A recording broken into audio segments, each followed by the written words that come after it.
Hello everyone, my name is Victoria Joel, the founder and creative director of Kehillah Studios.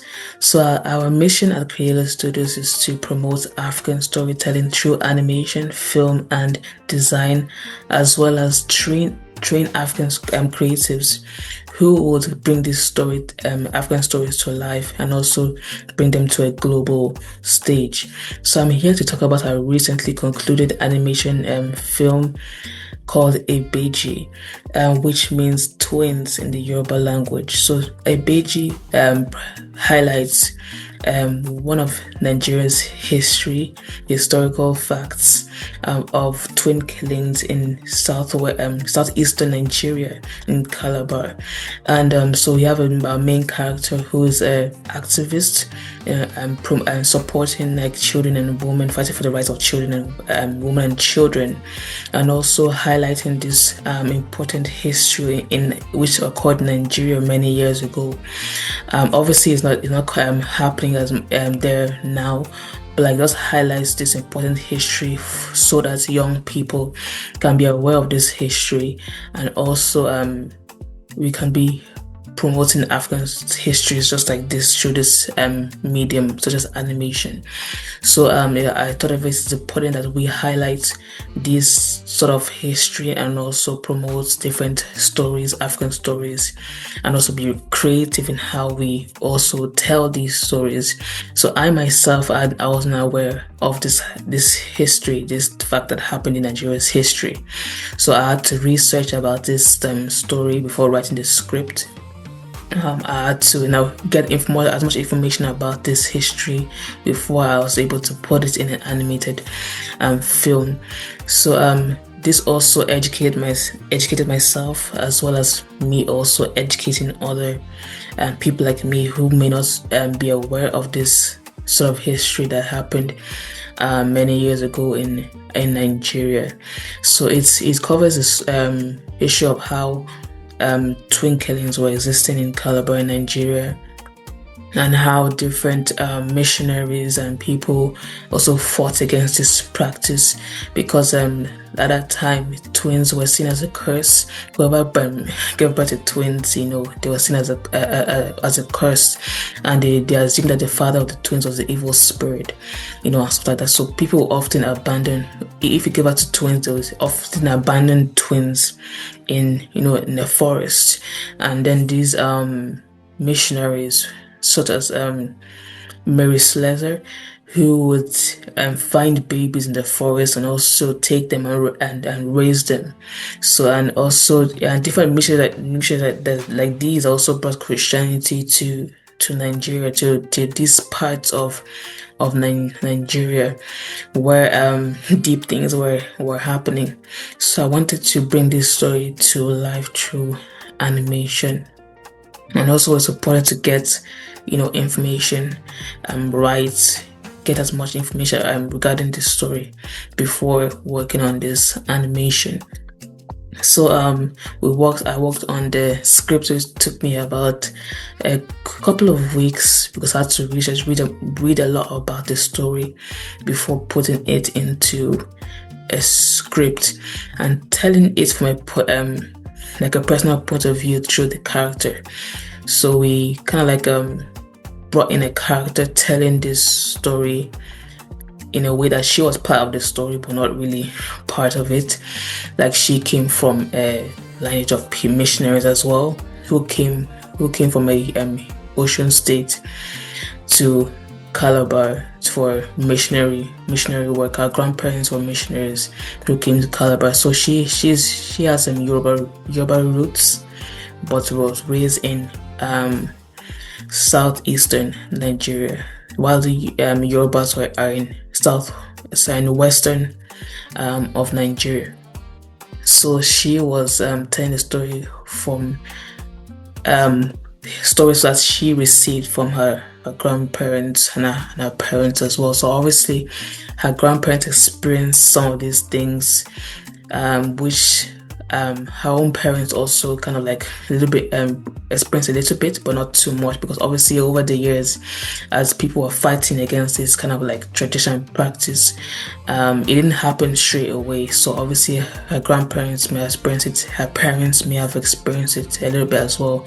But like by the time she was born, it didn't really exist, anymore, because missionaries before her fought against this practice. And from what I've read, people kind of like attributed the stopping of twin killings to Mary Slessor alone. Meanwhile, there were many other people before her who were fighting against this practice. But Mary Slessor was one of the people who fought against twin killings in Calabar, but she was not the only person, which I feel is important for everybody to know, that she was not the only person that fought against it, but she was like the main person that people saw to be the person that stopped twin killings in Calabar, Nigeria. So I wanted that to be like the main part of the film as well. I also mentioned names of other people that fought against these, so people can be aware of all the people that also took part in this fight. It wasn't a one person, fight. It wasn't just Mary Slessor, who was a Scottish missionary who came into Nigeria at the age of 28. So we started designing after I wrote the script. We started working on designing the character and also production.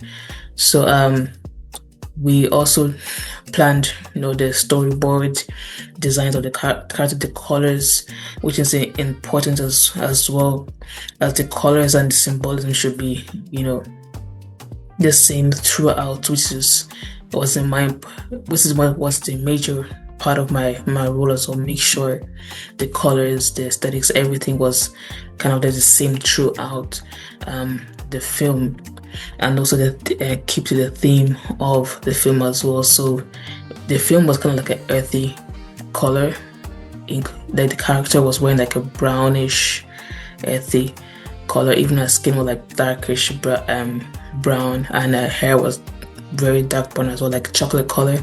And also the environment was kind of like an earthy color as well. So it kind of like you see kind of the same kind of aesthetics throughout the film, in the colors, in the environment, in the character's clothing and look. The colors were kind of like kept the same throughout. And also lighting was important as well.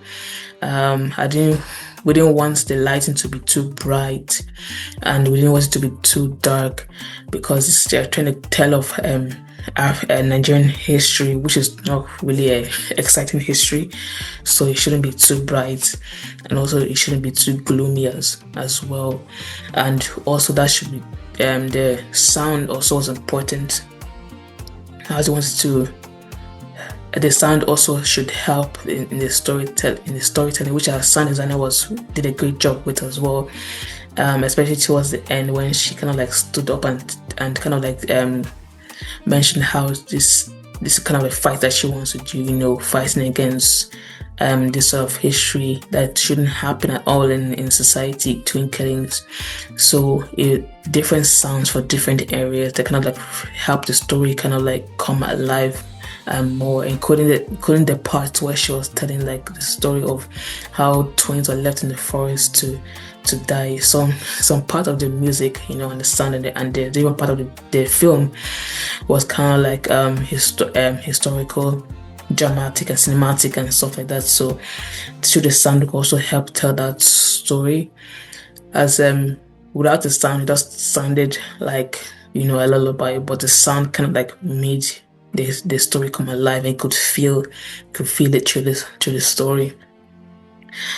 So yes, with the sound designer worked on the sound as we were working on production. So he got our storyboard artist worked on the storyboard and animatic.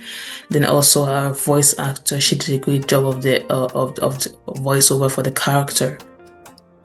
And Yeah, because voice acting is one thing that it's a great skill in itself to be able to act using your voice.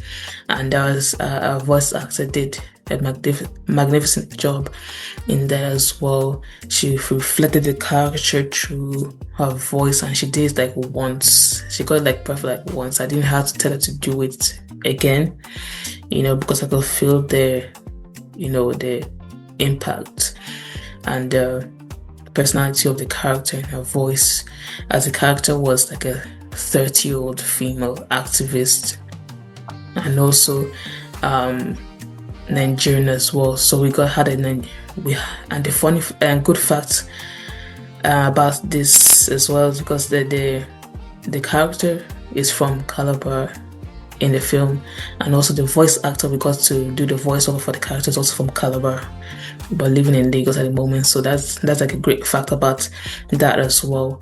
So she was a perfect fit for the character. She was the voice actor being from Calabar, and also the character in the film was born in Calabar, even though she was Yoruba.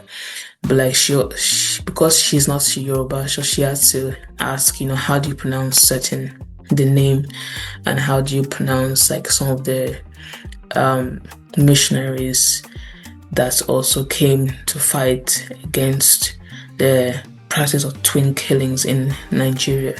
So she had to ask how do you pronounce these names and sort of stuff like that. So she was able to get it right, and also I think someone also helped her to pronounce some things and also talk in some way as well, because even though the character was born in Calabar, but she's actually Yoruba as well, so she had to get the accent or pronunciations right. So and then we moved to animation, so character modeling of the character. So our storyboard artist also did the character design and the model sheet as well, which once she was done with that, we passed it on to the 3D generalist who worked on the character modeling, the character rigging, and he also did the character animation as well.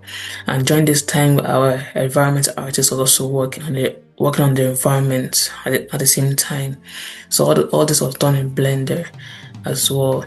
And we also encountered some delays, especially with the environment design, because our environment artist we couldn't contact him for some time due to an issue I don't want to mention here. So I can't say a delay for that. So initially we planned the film to be done within 6 months, from around 9 months, or around 8 to 9 months, but we got it done in like 10 months because of the delay.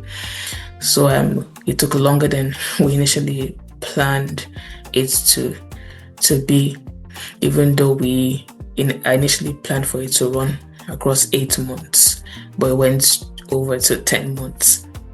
And so eventually done the environment. We eventually got the environment art done and the character modeling done as well, and then the environment was passed on to our 3D generalist who kind of worked on the animation and rigging and also lighting. So that took the longest. That was like the longest part, and then the main part as well, which was important to get right because it's the animation that people kind of like see. Then more than any other thing, they don't get to see that the character designs, because that's like the planning stage. They don't get to see really the animatics. So the animation is a major part that we spend a lot of time on, because that is what people will watch when their film is done. And also the sound as well was what people would listen to as the film is going on. So the animation, the sound, and the voice acting was like pretty much a major aspect of the film that we needed to get perfect. So there were many revisions when it got to the animation as well, many retakes, change this, change that.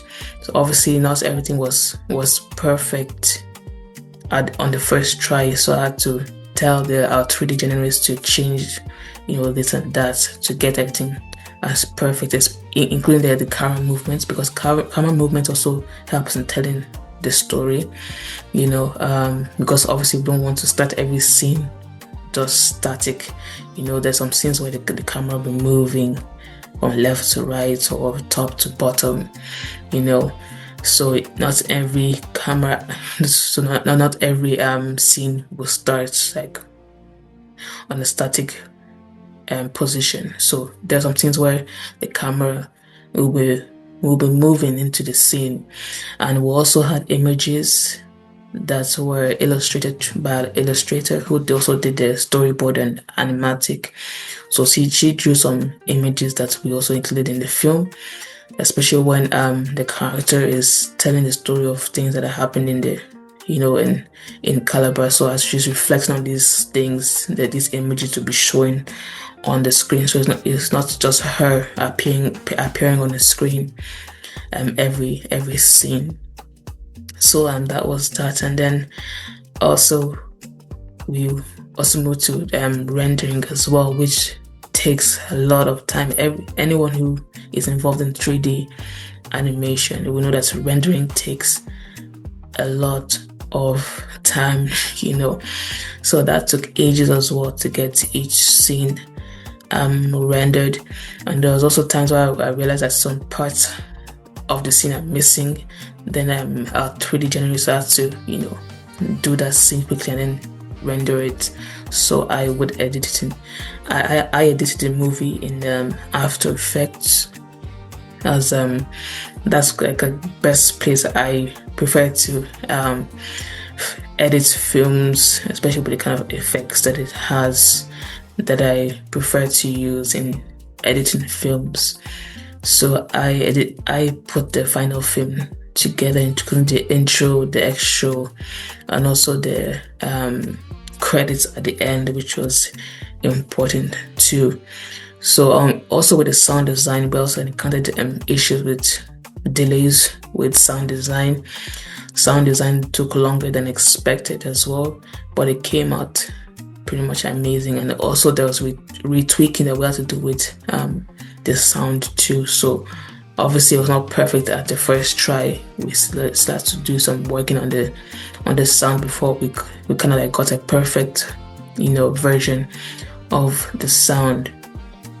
So every one of us kind of like worked together to make this film come out in the best way possible, and we also all worked together to make this kind of happen, even though we all kind of like worked at different stages, but we all still worked together to get things done.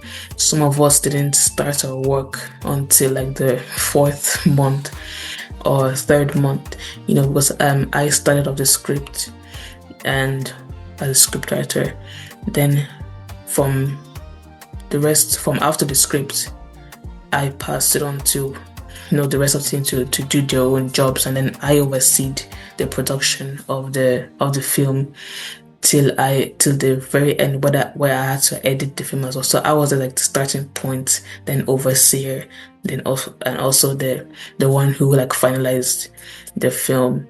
So, and then while everyone else kind of like had their individual work, and then once they were done, everyone was passing on to the next person, which was kind of like a good teamwork as well. And they were constantly going through submitting the films in festivals, also having also had our screening as well, private screening. So we're kind of like pushing this story out to reach a wider audience, because I believe personally that the world needs to see African works from Africa as well, and be aware of the kind of history, and be aware of Nigeria's history, and also be aware of the kind of stories we we have, and it's important that as Africans we need to promote this kind of stories and have it reach the world as well, and not just keep it within, our continent. So that is kind of like the overview of how we produced IBEJÍ. So it's kind of like a fun project to do, and it's something that we will want to continue doing, even though it was a long, stressful process. But it's enjoyable when you kind of like finally see your work coming to life. Because it first started as a story and a script. Now it's a film, many months after. So I hope you enjoyed, going through the journey of the production of the film with me. And obviously we we're planning more films to produce in the nearest future, and also working on an animated shorts as well. We have a couple of concepts we're trying to develop at the moment that we're trying to bring into animated shorts, and also later on we'll work on more longer animated films. Hopefully at one point we'll also do a feature film. So but for now we're kind of like developing animated shorts based on African stories, African storytelling, and history and all that as well. So that is the overview of IBEJÍ. And yeah, like I said, our mission is to promote African stories and bring it to a global stage. So that is what we're trying to work on as a team at Kehillah Studios, and also train African creatives who want to explore animation design, and through them also we can work on animated films and export African stories to the world. And we also have an upcoming training program called AAFI, which is African Animation Film Initiative, and where it's kind of like it's a proper structured animation training program to train African creatives in 3D animation, VFX, and so that we can also have more African people telling African stories. So we train them in animation and also give them the opportunity to produce a film, and also support them in submitting their films in festivals, not just our festival as well, but like also other festivals around the world, either locally or internationally. So that is what we plan to do for AAFI next year. If you want to know more about that, you can sign up to our email list and also our AAFI interest list, and then we will update everyone with information on any of our programs, not just AAFI, but anything that is going on in Kehillah Studios. You'll be the first to know. So thank you guys for watching and staying tuned. Thank you for listening to the process of the IBEJÍ film production, and hope to see you some other time, and hope you engage with some of our content and help us to spread the kind of stuff that we do. And if you want to be part of us as well, you can also reach out to us. We have a WhatsApp community where we have now over 600 African creatives in that space who can network with each other, share opportunities, share work for feedback, and also seek for assistance in their work, and so on and so forth. So thank you guys once again, and hope you stay tuned for more videos like this, and also more information on what we do. Thank you all, and bye for now.